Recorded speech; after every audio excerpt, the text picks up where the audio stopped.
ओम शांति। ओम शांति। आज की तारीख है 11 मई 2015। साकार महावाक्य। बाबा कहते, मीठे बच्चे, धंधा आदि करते भी सदा अपनी गॉडली स्टूडेंट लाइफ और स्टडी याद रखो। स्वयं भगवान हमको पढ़ाते हैं, इस नशे में रहो। आज का प्रश्न, जिन बच्चों को ज्ञान अमृत हजम करना आता है उनकी निशानी क्या होगी? उत्तर, उन्हें सदा रूहानी नशा चढ़ा रहेगा और उस नशे के आधार पर सबका कल्याण करते रहेंगे। कल्याण करने के सिवाय दूसरी कोई बात करना भी उन्हें अच्छा नहीं लगेगा। कांटों को फूल बनाने की ही सेवा में बिजी रहेंगे। कौन? जिन्हें ज्ञान अमृत हजम करना आता है, तो कांटों को फूल बनाने की सेवा में बिजी रहेंगे, जिन्हें ज्ञान अमृत हजम करना आता है। ओके। और क्या याद रखना है? गॉडली स्टूडेंट लाइफ और स्टडी।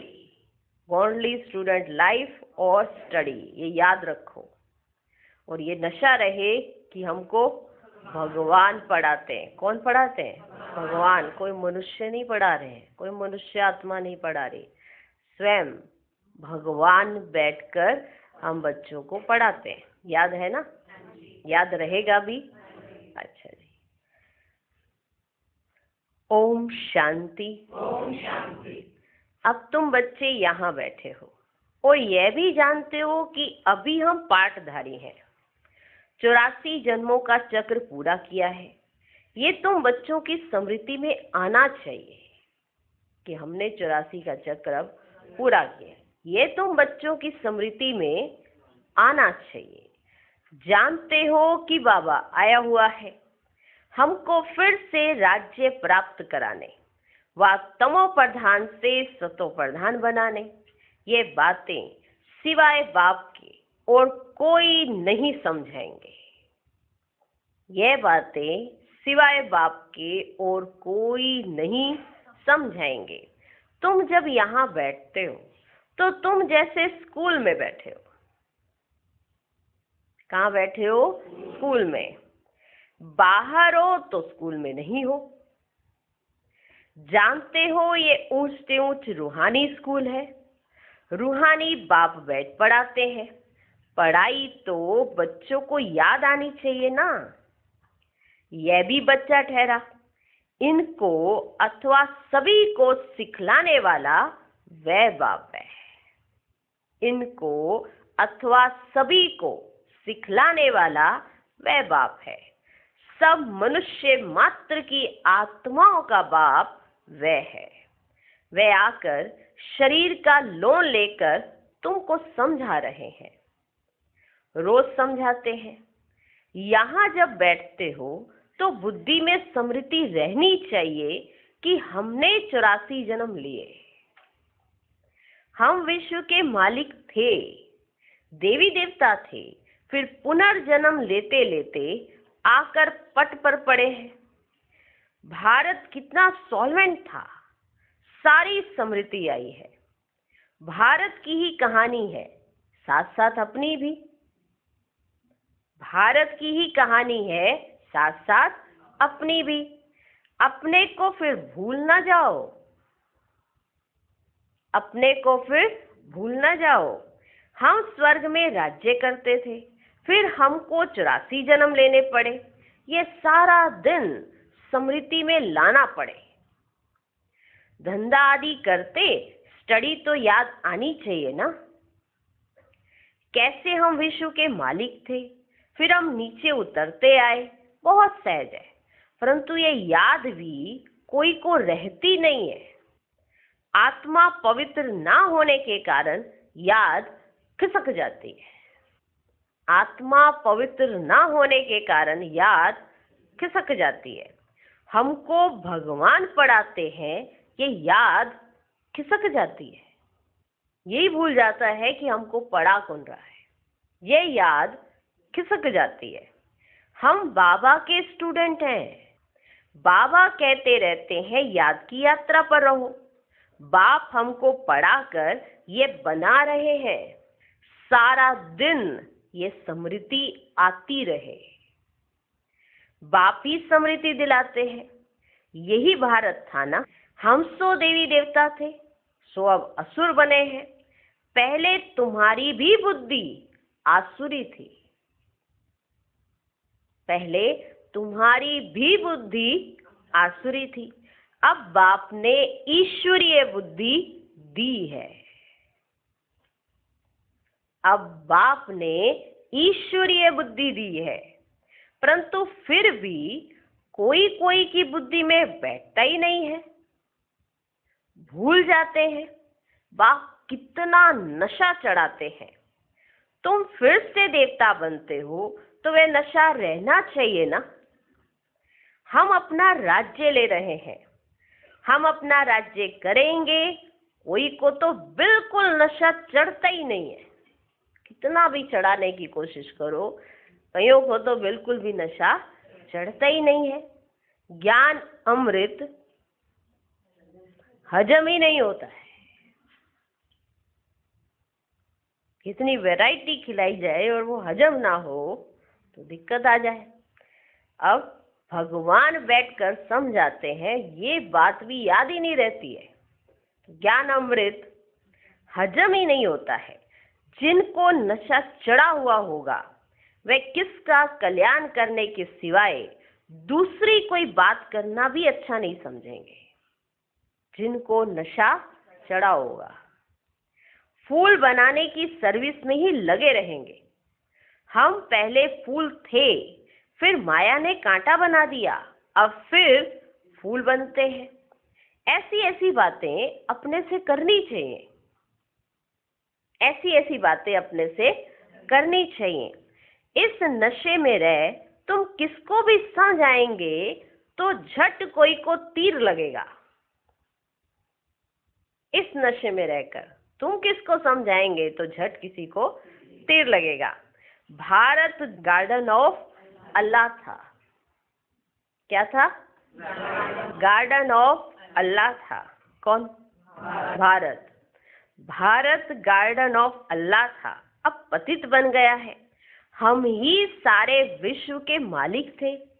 कितनी बड़ी बात है ये। बात कितनी बड़ी है कि हम क्या थे, क्या बने और अब हम क्या बनने के लिए तैयारी कर रहे हैं। और ये भारत क्या था और अभी क्या बनने की तैयारी हो रही है। और हम इस भारत के क्या थे? मालिक थे। भारत के भी और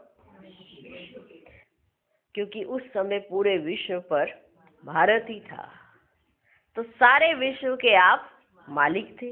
कितनी बड़ी बात है। अभी फिर हम क्या बन गए हैं, कितना गिर गए।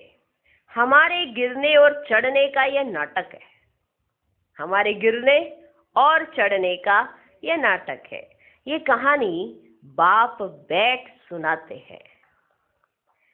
वह है झूठी, यह है सच्ची। वह सत्यनारायण की कथा सुनाते हैं। समझते थोड़े ही है कि हम कैसे चढ़े फिर कैसे गिरे हैं। ये बाप ने सच्ची सत्यनारायण की कथा सुनाई है। राजाई कैसे गवाई, ये सारी है अपने ऊपर। ये सारी कथा अपने ऊपर है। आत्मा को अभी मालूम पड़ा है कि हम कैसे अब बाप से राजाई ले रहे हैं। बाप यहाँ पूछते हैं तो कहते हैं हाँ नशा है। बाबा यहाँ पूछते हैं नशा है तो सब कहते हैं हाँ नशा है।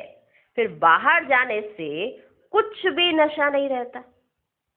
बच्चे खुद समझते हैं, भल हाथ तो उठाते हैं, परंतु चलन ऐसी है जो नशा रह ना सके। चलन भी तो ऐसी चाहिए ना जिससे नशा बरकरार रह सके। यहाँ तो हाथ उठा दिया, नशा है। किससे सुन रहे हो? नशा है। डायरेक्ट भगवान बैठकर हम बच्चों को समझाते हैं नशा है। हम सब कहते हैं, फिर बाहर जाते हैं तो भूल जाते हैं। कारण चलन ऐसी है, चलन ऐसी होने के कारण नशा नीचे आ जाता है। फीलिंग तो आती है ना, फीलिंग तो आती है ना कि कैसे यहाँ सन्मुख नशा है और बाहर गए तो नशा उड़ गया। फीलिंग तो आती है ना। बाप बच्चों को स्मृति दिलाते हैं, बच्चे तुमको मैंने राजाई दी थी, फिर तुमने गवा दी, तुम नीचे उतरते ही आए हो, क्योंकि ये नाटक है चढ़ने और उतरने का। आज राजा है, कल उसको उतार देते हैं। अखबार में बहुत ऐसी ऐसी बातें पढ़ती हैं, जिसका रिस्पॉन्ड दिया जाए तो कुछ समझे। ऐसी ऐसी बहुत सारी बातें पढ़ती हैं, उसमें लिखा जाता है आज इसको राजा बनाया और कल इसको उतार लिया। अगर उन बातों का रिस्पॉन्ड दिया जाए तब कुछ समझे। ये नाटक है, ये याद रहे तो भी सदैव खुशी रहे। बुद्धि में है ना, आज से 5000 वर्ष पहले शिव बाबा आया था, आकर राजयोग सिखाया था, लड़ाई लगी थी। अभी ये सब राइट बातें बाप सुनाते हैं। यह है पुरुषोत्तम युग। कलयुग के बाद ये पुरुषोत्तम युग आता है। कलयुग को पुरुषोत्तम युग नहीं कहेंगे, सत्युग को भी नहीं कहेंगे। आसुरी संप्रदाय और दैवी संप्रदाय कहते हैं, उनके बीच का है ये संगम युग। जबकि पुरानी दुनिया से नई दुनिया बनती है, नई से पुरानी होने में सारा चक्र लग जाता है। नई से पुरानी होने में क्या हो जाता है, सारा चक्र लग जाता है। अभी है संगम युग। आसुरी संप्रदाय और दैवी संप्रदाय कहते हैं, उनके बीच का है यह संगम युग। जबकि पुरानी दुनिया से नई दुनिया बनती है, नई से पुरानी होने में सारा चक्र लग जाता है। अभी है संगम युग। सतयुग में देवी देवताओं का राज्य था, अब वह है ही नहीं। बाकी अनेक धर्म आ गए हैं, ये तुम्हारी बुद्धि में रहता है। बहुत है जो 6-8 मास 12 मास पढ़कर फिर गिर पड़ते हैं, फेलो पढ़ते हैं, भल पवित्र बनते हैं, परंतु पढ़ाई नहीं करते तो फंस पड़ते हैं। सिर्फ पवित्रता भी काम नहीं आती। ऐसे बहुत सन्यासी भी हैं, वे सन्यास धर्म छोड़ जाए गृहस्थी बन जाते हैं, शादी आदि कर लेते हैं। पहले सन्यास अपनाया, ब्रह्मचर्य अपनाया, फिर जाकर शादी कर लेते हैं। तो अब बाप बच्चों को समझाते हैं, तुम स्कूल में बैठे हो। कहाँ बैठे हो? स्कूल में बैठे हो। ये स्मृति में है, हमने अपनी राजाई कैसे गवाई, कितने जन्म लिए। अब फिर बाप कहते हैं विश्व के मालिक बनो, पावन जरूर बनना है। विश्व का मालिक बनना है, सभी कहते हैं हमें बनना है, तो पावन जरूर बनना है। जितना जास्ती याद करेंगे उतना पवित्र होते जाएंगे, क्योंकि सोने में खाद पड़ती है, वह निकले कैसे। तुम बच्चों की बुद्धि में है, हम आत्मा सतोप्रधान थी, 24 कैरेट थी, फिर गिरते गिरते ऐसी हालत हो गई है, हम क्या बन गए हैं।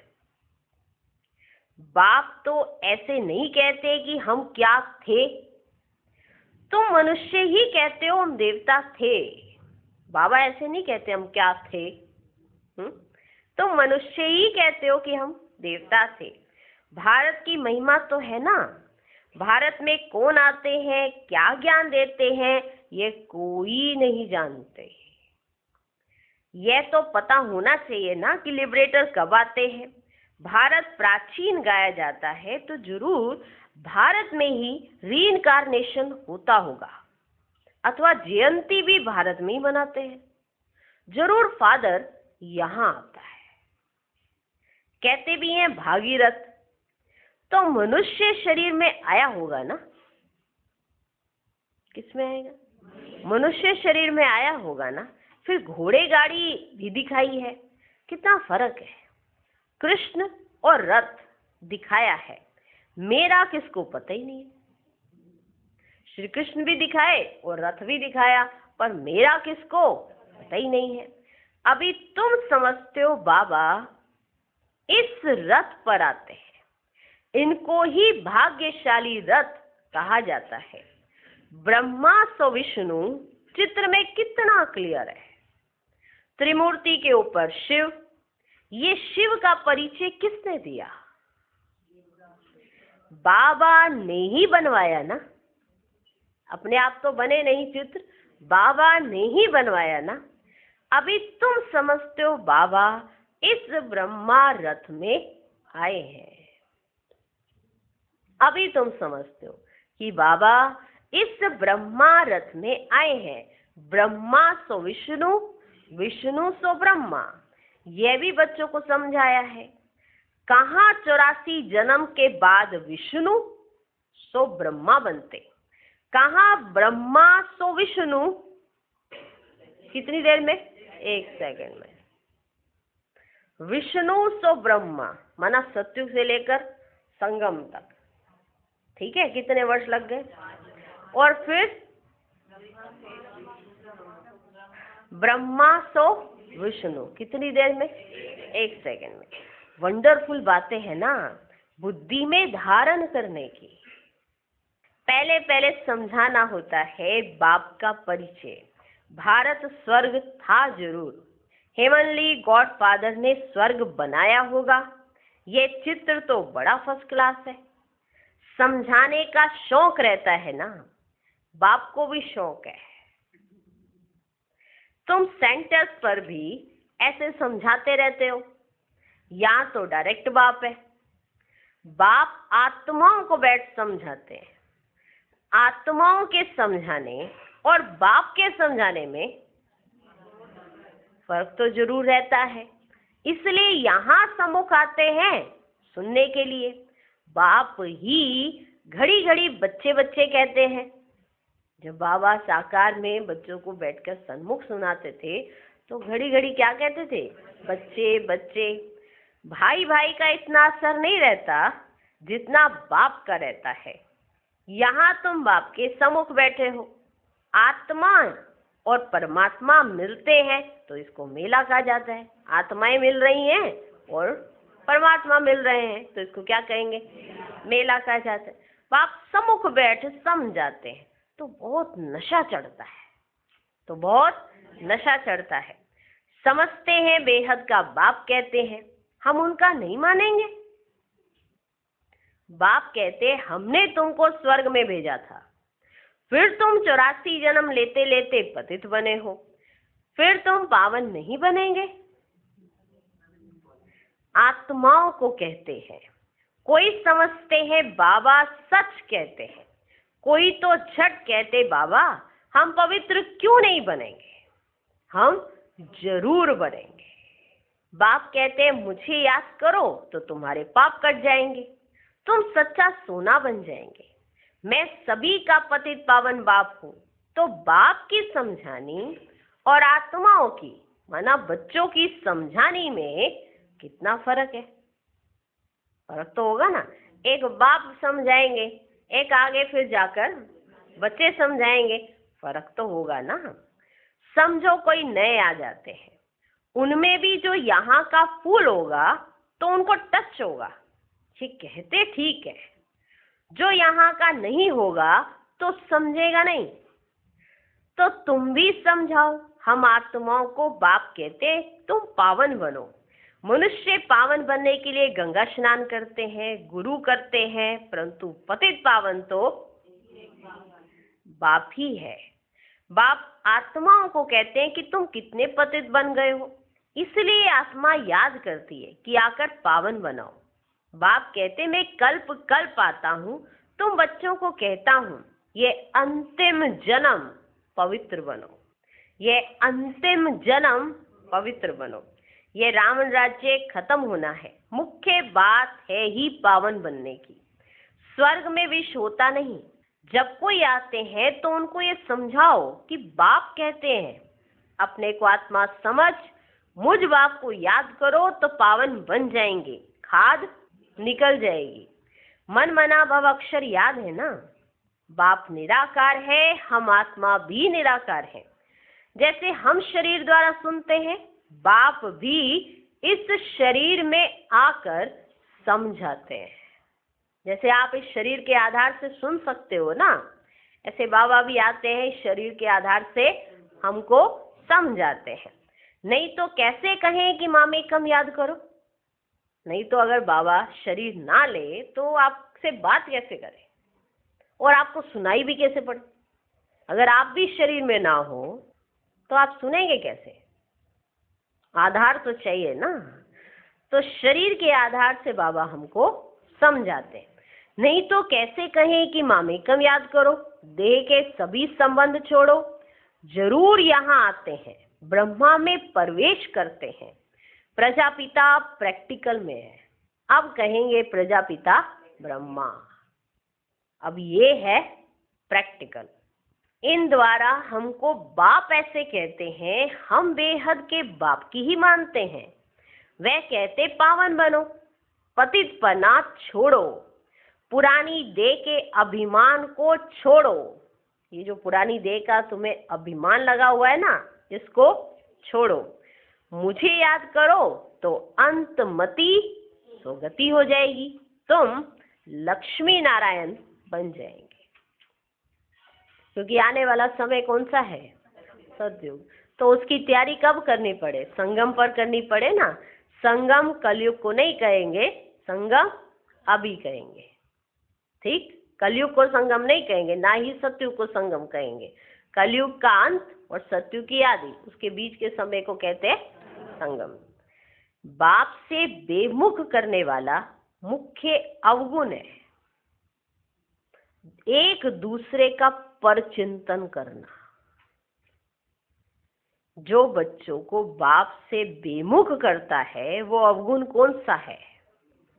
वो है एक दूसरे का परचिंतन करना।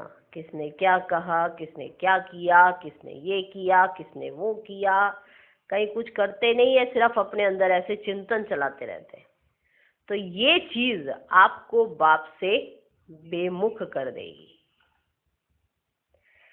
बाप से बेमुख करने वाला मुख्य अवगुण है एक दूसरे का परचिंतन करना, इविल बातें सुनना और सुनाना।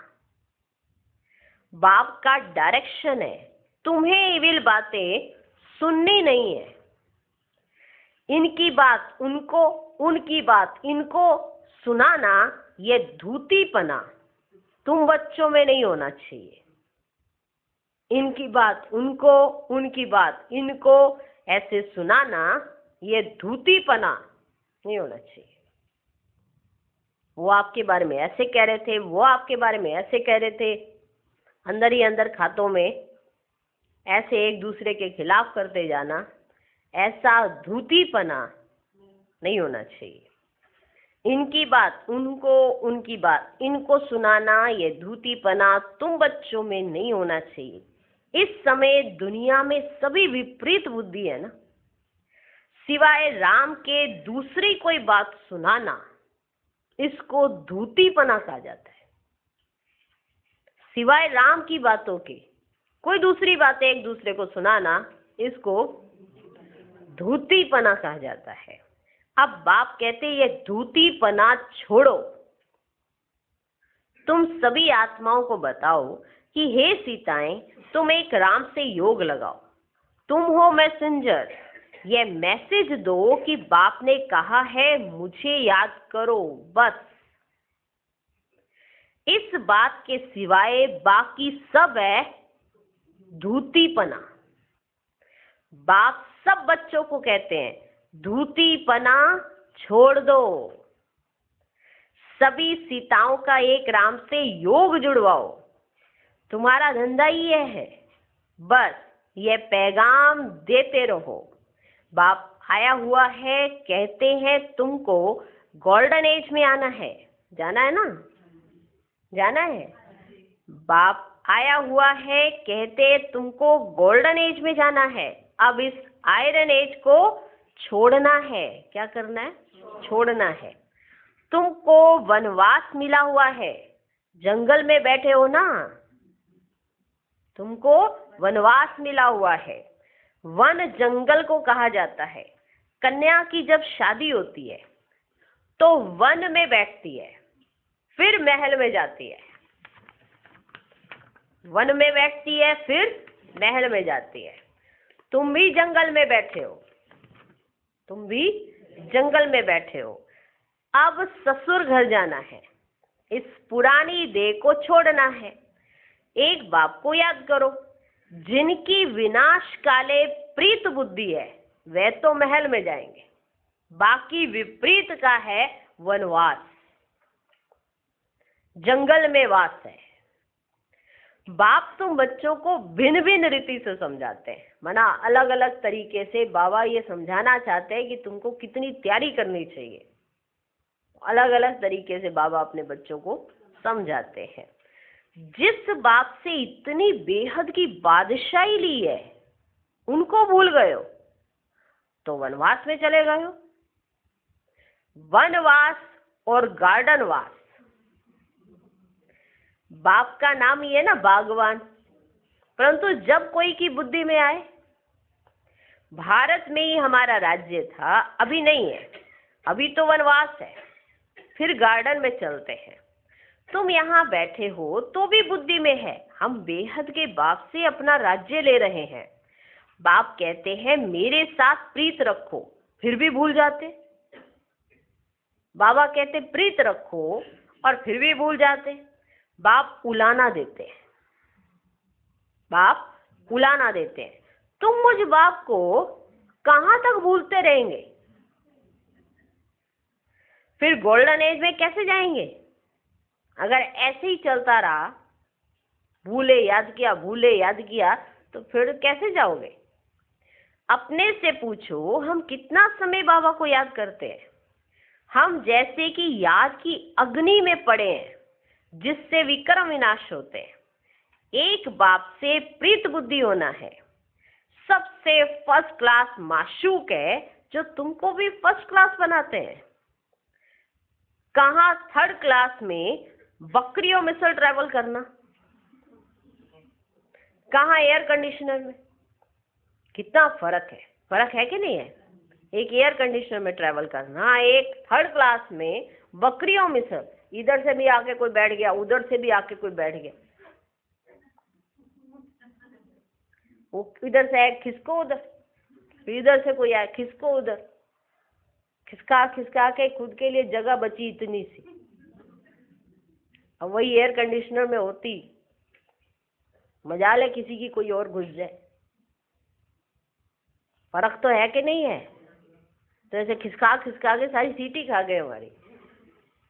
तो अभी ये तय करना है आपने कहाँ की रिजर्वेशन करानी है, एयर कंडीशनर की या थर्ड क्लास की, जहाँ बकरियों में चल ट्रैवल करना पड़ेगा। पसंद तो सबको एयर कंडीशनर ही है, तो भी इतनी पॉकेट मनी भी होनी चाहिए। कहाँ थर्ड क्लास में बकरियों में से ट्रैवल करना, कहाँ एयर कंडीशनर में, कितना फर्क है, ये सब विचार सागर मंथन करना है तो तुमको मजा आएगा, फिर तुमको मजा आएगा। ये बाबा भी कहते हैं, मैं भी बाबा को याद करने लिए बहुत माथा मारता हूँ। ये बाबा भी कहते हैं कि मैं भी शिव बाबा को याद करने के लिए बहुत माथा मारता हूँ, सारा दिन ख्यालात चलती रहती है। तुम बच्चों को भी यही मेहनत करनी है, जैसे मैं मेहनत करता हूँ, तुम बच्चों को भी यही मेहनत करनी। ये किसने कहा? शिव बाबा ने। हाँ, ये किसने कहा? ब्रह्मा बाबा ने, कि मैं भी मेहनत करता हूँ शिव बाबा को याद करने की, तो तुमको भी ऐसी मेहनत करनी। ठीक, ये बाबा भी कहते हैं, मैं भी बाबा को याद करने लिए बहुत माथा मारता हूँ, सारा दिन ख्यालात चलती रहती है।